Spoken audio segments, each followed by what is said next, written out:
De cet attentat qui a lieu vendredi où un homme de 69 ans a tué 3 personnes d'origine kurde. Alors vous êtes allé dans ce centre kurde où a lieu cette attaque. Quel est le sentiment qui domine au sein de cette communauté en France? C'est clairement la tristesse qui domine, Anna, à ce centre culturel. La sidération, je dirais même un sentiment d'impuissance, parce que cette communauté kurde se dit persécutée. Ils ne croient pas à la version d'un malade mental qui aurait eu des pulsions, plutôt aux bras armés par les services secrets de la Turquie ou de l'Iran. Cet assassin a réussi à réunir 85 munitions en moins de 10 jours, m'ont-ils dit, après sa sortie de prison, a pris un taxi pour se rendre précisément rue d'Anguin. Il n'a pas tué des passants au hasard, mais la responsable du mouvement des femmes qui allait organiser la marche du 4 janvier. La réunion pour commémorer les 10 ans du meurtre des 3 Kurdes déjà tués dans le 10e. Heureusement, la réunion a été retardée in extremis, sinon ce serait peut-être les 60 femmes qui étaient destinées à cette réunion qui ont été touchées. Eh bien, beaucoup de dignitiers, des voisins des Français sont venus déposer des bougies, des fleurs, vous le voyez peut-être dans les illustrations, pour exprimer leur sympathie. On écoute la présidente de l'association France Kurdistan qui aime cette communauté et ne comprend pas pourquoi elle est persécutée.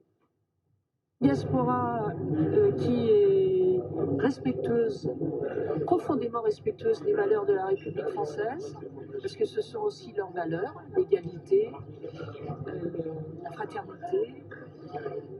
Et je dirais que c'est une diaspora aimante pour la France des Lumières.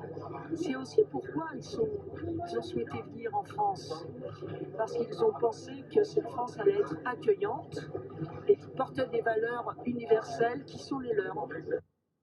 Et Fabienne, cet homme de 69 ans a dit avoir une haine des étrangers. Il venait de sortir de détention provisoire pour avoir attaqué notamment un camp de migrants. Et là, il a été placé dans un hôpital psychiatrique. Quelle est la suite de la procédure judiciaire pour lui?